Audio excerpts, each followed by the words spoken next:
안녕하십니까, 법우님들. 오늘은 부처님께서 남기신 가장 강력한 가르침 중 하나에 대해 말씀드리고자 합니다. 바로 침묵의 지혜에 관한 것입니다. 혹시 이런 경험 있지 않으십니까? 말 한마디 때문에 관계가 틀어진 적이 있으시죠? 급하게 내뱉은 한마디가 평생의 후회가 된 순간 말입니다. 직장에서, 가정에서, 친구들과의 자리에서 말입니다. 요즘 세상을 보십시오. SNS에는 하루 종일 말들이 쏟아집니다. 댓글로, 메시지로, 전화로 끊임없이 말하고 또 말합니다. 그런데 정작 진정한 소통은 사라지고 있지 않습니까?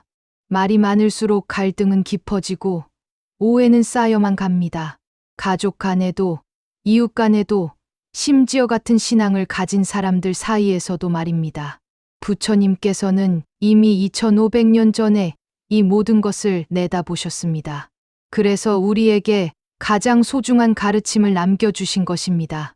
벙어리처럼 침묵하라. 그리고 냉정하라. 이 한마디 속에는 삶을 완전히 바꿀 수 있는 4가지 놀라운 지혜가 담겨 있습니다. 첫 번째는 말의 무게를 아는 지혜입니다. 두 번째는 감정을 다스리는 지혜입니다. 세 번째는 타인을 이해하는 지혜입니다.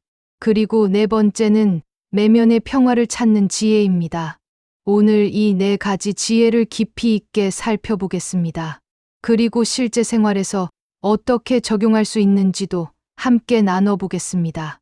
여러분의 삶이 하루아침에 달라지는 경험을 하게 되실 것입니다. 더 이상 말 때문에 고통받지 않고 진정한 평안을 누리게 되실 겁니다. 그럼 지금부터 부처님의 지혜 속으로 들어가 보겠습니다. 첫 번째로 말의 무게를 아는 지혜에 대해 말씀드리겠습니다. 부처님께서는 법구경에서 이렇게 말씀하셨습니다. 말은 화살과 같아서 한번 쏘면 다시 돌이킬 수 없다. 이 말씀의 깊은 뜻을 아십니까? 화살은 활을 떠나는 순간 궁수의 통제를 벗어납니다. 바람에 휘어질 수도 있고 의도하지 않은 곳을 맞힐 수도 있습니다. 말도 마찬가지입니다. 우리 입에서 나가는 순간 그 말은 독립적인 힘을 갖게 됩니다. 듣는 사람의 마음 속에서 어떻게 해석될지 모르는 것입니다. 실제로 이런 일이 있었습니다. 한 보살님이 절에 와서 눈물을 흘리며 말씀하시더군요. 딸과 30년 만에 연락이 끊어졌다고 합니다. 그 시작이 무엇인지 아십니까? 딸이 결혼할 때 그 사람과 결혼하면 고생할 거다라고 한마디 했던 것입니다. 어머니 입장에서는 걱정되어서 한 말이었습니다. 하지만 딸에게는 자신의 선택을 믿지 않는다는 뜻으로 들렸던 것이죠. 그 한마디가 30년 동안 모녀 관계를 가로막은 벽이 되었습니다. 얼마나 안타까운 일입니까? 부처님께서는 이런 상황을 정확히 예견하셨습니다. 그래서 우리에게 침묵의 지혜를 가르치신 것입니다. 조주선사의 어록에도 이런 말이 있습니다. 말하지 않는 자가 진리를 안다. 이 말이 무슨 뜻일까요? 말을 많이 하면 할수록 진실에서 멀어진다는 뜻입니다. 왜냐하면 말은 생각의 그림자에 불과하기 때문입니다. 진정한 지혜는 말로 표현할 수 없는 영역에 있습니다. 그래서 깨달은 스님들은 때로는 몇 년씩 말을 하지 않으며 수행하십니다. 여러분도 하루만 실험해 보십시오. 꼭 필요하지 않은 말은 하지 않기로 마음먹어 보세요. 예를 들어 누군가가 실수했을 때 바로 지적하고 싶은 마음이 들겠죠. 그럴 때 잠시 멈춰서 생각해 보세요. 이 말이 정말 도움이 될까? 아니면 상처만 줄까? 대부분의 경우 침묵이 답입니다. 상대방도 자신의 실수를 알고 있을 가능성이 높습니다. 그런데 그 위에 말로 상처까지 더하면 어떻게 되겠습니까? 침묵은 상대방에게 스스로 깨달을 기회를 주는 것입니다. 그리고 나 자신도 불필요한 업을 짓지 않게 되는 것이죠. 부처님께서는 또한 이렇게 말씀하셨습니다. 지혜로운 자는 말을 아끼고 어리석은 자는 말을 낭비한다. 말을 아낀다는 것은 인색하다는 뜻이 아닙니다. 정말 필요한 순간에 정말 필요한 말만 한다는 뜻입니다. 그런 말은 짧지만 깊고 적지만 충분합니다. 마치 한 방울의 감로수가 메마른 대지를 적시는 것처럼 말입니다. 실천 방법을 알려드리겠습니다. 매일 아침 기도나 명상을 하실 때 이렇게 다짐하세요. 오늘 하루 말을 할 때마다 부처님께서 들고 계신다고 생각하겠습니다. 그리고 말하기 전에 3번 숨을 깊이 쉬는 습관을 기르세요. 첫 번째 숨에서는 이 말이 필요한가를 생각하고, 두 번째 숨에서는 이 말이 도움이 되는가를 생각하고, 세 번째 숨에서는 이 말이 자비로운가를 생각하세요. 3가지 모두 예라고 확신이 서면 말하고, 하나라도 아니오라면 침묵하세요. 이렇게 하면 여러분의 말에는 무게가 생깁니다. 가벼운 말들은 사라지고 진짜 의미 있는 말들만 남게 되죠. 그러면 사람들이 여러분의 말에 귀 기울이게 됩니다. 두 번째로 감정을 다스리는 지혜에 대해 말씀드리겠습니다. 부처님께서 냉정하라고 하신 것은 차갑게 굴라는 뜻이 아닙니다. 감정에 휘둘리지 말라는 뜻입니다. 중화암경에서 부처님께서는 이렇게 말씀하셨습니다. 분노는 독을 쥐고 남에게 던지려 하는 것과 같다. 먼저 자신이 상한다. 얼마나 정확한 비유입니까? 화가 날 때를 생각해 보세요. 상대방보다 내가 먼저 고통받지 않습니까? 가슴이 답답하고 머리가 아프고 밤에 잠도 못 자게 됩니다. 그런데 정작 화를 낸 상대방은 멀쩡하게 잘 지내고 있을 수 있습니다. 한 신도분이 이런 고민을 털어놓으신 적이 있습니다. 며느리와 갈등이 있어서 3개월 동안 말을 하지 않았다고 합니다. 그런데 혈압은 오르고 소화도 안 되고 우울증까지 생겼다고 하더군요. 스님, 제가 이렇게 고생하는데 며느리는 아무렇지도 않아 보여요. 이게 공평한가요? 그래서 제가 말씀드렸습니다. 보살님, 화살을 쏘신 분이 보살님이니까 상처받는 것도 보살님입니다. 며느리가 아니라요. 우리가 화를 낼 때 가장 먼저 상처받는 사람은 바로 우리 자신입니다. 이것이 부처님께서 냉정하라고 하신 이유입니다. 냉정함이란 감정을 없애는 것이 아닙니다. 감정을 객관적으로 바라보는 것입니다. 임재선사의 어록에 이런 말이 있습니다. 화가 일어나거든 화를 보라. 기쁨이 일어나거든 기쁨을 보라. 무슨 뜻일까요? 감정에 빠져드는 것이 아니라 감정을 관찰하라는 뜻입니다. 예를 들어 누군가가 나를 무시하는 말을 했다고 합시다. 순간적으로 화가 치밀어 오르겠죠.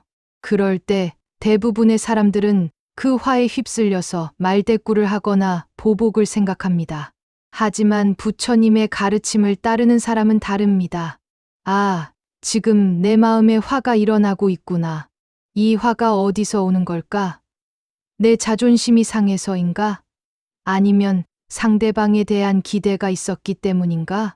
이렇게 감정을 관찰하면 놀라운 일이 일어납니다. 감정의 힘이 약해지는 것입니다. 왜냐하면 관찰하는 순간 우리는 감정과 동일화되지 않기 때문입니다. 나는 화나는 사람이 아니라 나는 화를 관찰하는 사람이 되는 것이죠. 부처님께서 깨달음을 얻으시기 전 보리수나무 아래에서 마왕의 유혹을 받으실 때도 마찬가지였습니다. 욕망과 분노와 두려움의 감정들이 몰려왔지만 부처님께서는 그것들을 단지 관찰하셨습니다. 이것들은 모두 마음에 일어났다. 사라지는 현상일 뿐이다. 그 결과 감정들이 힘을 잃고 사라졌고 부처님께서는 깨달음을 얻으신 것입니다. 여러분도 똑같이 할 수 있습니다. 감정이 일어날 때마다 이렇게 해보세요. 첫째, 감정을 인정하세요. 화가 나는구나, 슬프구나, 불안하구나 라고 솔직하게 받아들이세요. 감정을 억누르려 하지 마세요. 그러면 더 강해집니다. 둘째, 감정을 관찰하세요. 이 화는 몸의 어느 부분에서 느껴지나? 가슴, 머리, 배. 이 감정은 얼마나 강한가? 10점 만점에 몇 점인가? 이 감정은 지금 강해지고 있나? 약해지고 있나? 셋째, 감정의 원인을 찾아보세요. 왜 이런 감정이 일어났을까? 내가 무엇을 기대했기에 이런 감정이 일어났을까? 이 감정이 나에게 무엇을 말해주고 있을까? 넷째, 감정에서 한 걸음 물러나세요. 나는 이 감정을 경험하고 있지만 이 감정이 곧 나는 아니다. 이 감정도 결국은 지나갈 것이다. 이렇게 하면 감정의 노예가 되지 않고 감정의 주인이 될 수 있습니다. 그리고 차분하고 지혜로운 판단을 할 수 있게 됩니다. 특히 말을 할 때 이 과정을 거치세요. 감정적으로 흥분한 상태에서 하는 말은 대부분 후회하게 됩니다. 대신 냉정하게 상황을 판단한 후 하는 말은 상황을 개선시킵니다. 상대방의 마음도 열리고 문제도 해결되며 관계도 더 좋아집니다. 세 번째로 타인을 이해하는 지혜에 대해 말씀드리겠습니다. 침묵의 가장 큰 힘은 다른 사람을 깊이 이해할 수 있게 해준다는 것입니다. 무량수경에서 부처님께서는 이렇게 말씀하셨습니다. 모든 중생의 마음을 아는 것이 진정한 자비다. 그런데 어떻게 다른 사람의 마음을 알 수 있을까요? 바로 듣는 것입니다. 진정으로 듣는 것입니다. 우리는 대화할 때 대부분 자신이 할 말을 생각하느라 바쁩니다. 상대방이 말하는 동안에도 나는 뭐라고 대답하지? 를 생각하고 있죠. 그러면 상대방의 진짜 마음을 놓치게 됩니다. 한 어머니가 이런 이야기를 해주셨습니다. 고등학생 아들이 요즘 말수가 줄어서 걱정이었는데 어느 날 저녁 갑자기 방에서 나와서 거실에 앉더랍니다. 그리고 뭔가 말하려는 듯 입을 벌렸다 닫았다 하더래요. 평소 같으면 왜 그러냐? 무슨 일이냐? 고 계속 물었을 텐데 그날은 그냥 조용히 기다려줬답니다. 30분 정도 지나서야 아들이 입을 열었다고 합니다. 엄마, 나 요즘 친구들과 안 어울려져서 힘들어. 그제서야 아들이 왜 말수가 줄었는지 알게 되었다고 합니다. 만약 계속 재촉했다면 아들은 마음을 열지 않았을 거예요. 침묵으로 기다려줬기 때문에 진짜 속마음을 들을 수 있었던 것입니다. 달마대사께서 중국에 오셨을 때도 9년 동안 벽을 바라보며 침묵으로 수행하셨습니다. 그 침묵 속에서 수많은 제자들이 깨달음을 얻었습니다. 말로 설명하는 것보다 침묵으로 보여주는 것이 더 큰 가르침이 된 것이죠. 현대 심리학에서도 이것을 적극적 경청이라고 합니다. 말하는 사람이 느끼는 감정까지 함께 듣는 것입니다. 예를 들어 남편이 회사 일이 너무 스트레스야 라고 말했다고 합시다. 대부분의 아내들은 그럼 다른 일 알아보든지 참고해야지 어떻게 라고 대답합니다. 하지만 진정한 경청은 다릅니다. 정말 힘드시겠어요? 얼마나 스트레스 받으셨을까요? 이렇게 감정을 공감해주면 남편은 더 깊은 이야기를 하게 됩니다. 그리고 스스로 해결책을 찾아가게 됩니다. 우리는 너무 빨리 조언하고 너무 빨리 판단하려고 합니다.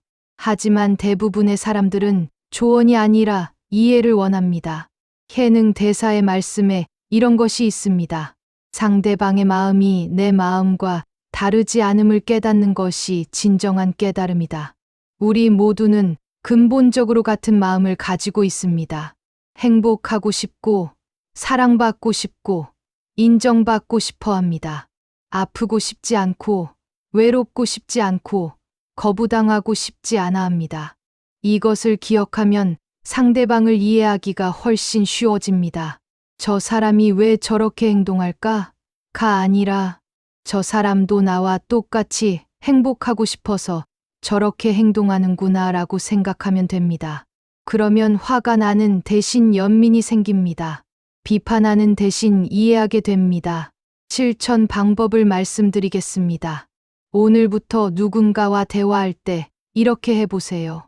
첫째, 상대방이 말할 때는 절대 끼어들지 마세요. 마지막까지 들은 후에 반응하세요. 둘째, 상대방의 감정을 먼저 읽어주세요. 화가 많이 나셨군요.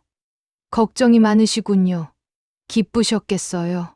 셋째, 조언하기 전에 충분히 공감해주세요. 그런 상황이면 정말 힘드셨겠어요. 넷째, 상대방이 스스로 답을 찾을 수 있도록 질문하세요. 어떻게 하면 좋을 것 같으세요? 이렇게 하면 상대방은 자신이 진정으로 이해받고 있다고 느낍니다. 그리고 여러분을 더욱 신뢰하게 됩니다. 네 번째로, 내면의 평화를 찾는 지혜에 대해 말씀드리겠습니다. 침묵의 궁극적인 목적은 내면의 평화를 찾는 것입니다. 반야심경에서 관세음보살께서는 이렇게 말씀하십니다. 조견오온 계공 도일체고에 모든 괴로움이 공함을 보고 일체 고액을 건넜다는 뜻입니다. 이 봄이 바로 침묵 속에서 얻을 수 있는 것입니다. 우리가 항상 떠들고 바쁘게 움직이면 진리를 볼 수 없습니다. 고요한 마음에서만 진리가 드러납니다. 어떤 스님이 조주선사에게 물었습니다. 어떻게 하면 부처를 볼 수 있습니까? 조주선사께서 대답하셨습니다. 소리 없이 앉아 있어라. 그러면 부처가 보일 것이다. 소리 없이 앉아 있다는 것은 단순히 말을 안 한다는 뜻이 아닙니다. 마음의 소음도 멈춘다는 뜻입니다. 우리 마음 속에는 항상 소음이 있습니다. 저 사람이 나를 어떻게 생각할까? 내일 일은 어떻게 될까? 과거에 했던 실수들, 이런 생각들이 끊임없이 돌아가고 있습니다. 이것을 불교에서는 망상이라고 합니다. 망상이 있으면 평안할 수 없습니다. 마음이 항상 분주하고 불안합니다. 하지만 침묵 속에서 이 망상들을 하나씩 내려놓을 수 있습니다. 한 제가 불자분이 이런 경험을 나누어 주셨습니다. 매일 새벽 5시에 일어나서 30분 동안 침묵 명상을 시작했답니다. 처음에는 온갖 잡념들이 몰려왔다고 합니다. 아이들 도시락은 챙겼나? 오늘 회의 준비는 됐나? 시어머니께서 뭐라고 하실까? 하지만 포기하지 않고 계속했답니다. 한 달 정도 지나니까 마음이 조금씩 고요해지기 시작했다고 합니다. 3개월 후에는 완전히 다른 사람이 되어 있었답니다. 예전에는 작은 일에도 화를 냈는데 이제는 차분하게 대처할 수 있게 되었다고 합니다. 가족들도 엄마가 많이 변했다고 할 정도였다고 하네요. 이것이 바로 침묵 수행의 힘입니다. 부처님께서도 매일 새벽과 저녁에 침묵 명상을 하셨습니다. 깨달음을 얻으신 후에도 계속하셨습니다. 왜냐하면 침묵 속에서만 진정한 평화를 맛볼 수 있기 때문입니다. 우리가 추구하는 모든 것들, 돈, 명예, 사랑, 성공, 이 모든 것들이 궁극적으로 무엇을 위한 것입니까? 행복하기 위해서죠. 그런데 진정한 행복은 외부에서 오는 것이 아닙니다. 내면의 평화에서 나오는 것입니다. 그리고 그 평화는 침묵 속에서 발견됩니다. 실천 방법을 구체적으로 안내해 드리겠습니다. 매일 최소 10분은 완전한 침묵의 시간을 가지세요. 핸드폰도 끄고 TV도 끄고 아무 소리도 나지 않는 곳에서 혼자 앉아 계세요. 처음에는 불편할 겁니다. 온갖 생각들이 몰려올 겁니다. 하지만 그 생각들을 쫓아가지 마세요. 단지 관찰만 하세요. 아, 지금 이런 생각이 일어나는구나. 그리고 다시 호흡에 집중하세요. 들숨과 날숨만 느끼세요. 다른 건 아무것도 하지 마세요. 10분이 힘들면 5분부터 시작하세요. 5분이 힘들면 3분부터라도 시작하세요. 중요한 것은 시작하는 것입니다. 그리고 꾸준히 하는 것입니다. 한 달만 해보세요. 여러분의 삶이 완전히 달라질 것입니다. 더 이상 작은 일에 화내지 않게 됩니다.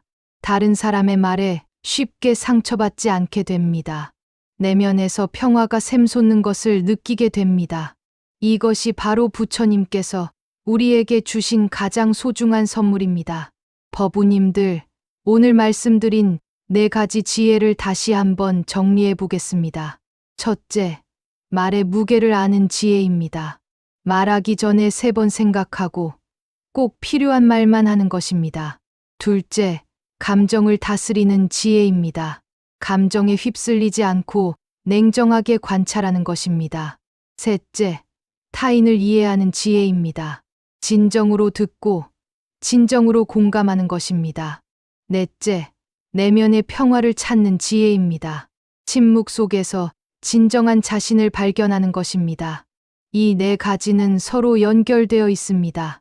하나가 좋아지면 다른 것들도 자연스럽게 좋아집니다. 오늘부터 실천해 보세요. 작은 변화부터 시작하세요. 오늘 하루만이라도 불필요한 말을 절반으로 줄여보세요. 감정이 일어날 때마다 한 번씩 깊게 숨을 쉬어보세요. 누군가와 대화할 때 진정으로 들어보세요. 잠들기 전 10분만이라도 조용히 앉아보세요. 이런 작은 실천들이 모여서 큰 변화를 만들어낼 것입니다. 여러분의 삶이 더욱 평화롭고 지혜로워지기를 간절히 기원합니다. 오늘 말씀이 도움이 되셨다면 좋아요 버튼을 눌러주시고 댓글로 여러분의 경험도 나누어 주세요. 다른 법우님들에게도 큰 도움이 될 것입니다. 그리고 구독과 알림 설정도 해주시면 더욱 좋은 법문을 계속 들으실 수 있습니다. 모든 중생이 고통에서 벗어나고 진정한 평화를 얻기를 서원합니다. 나무아미타불 관세음보살 고맙습니다.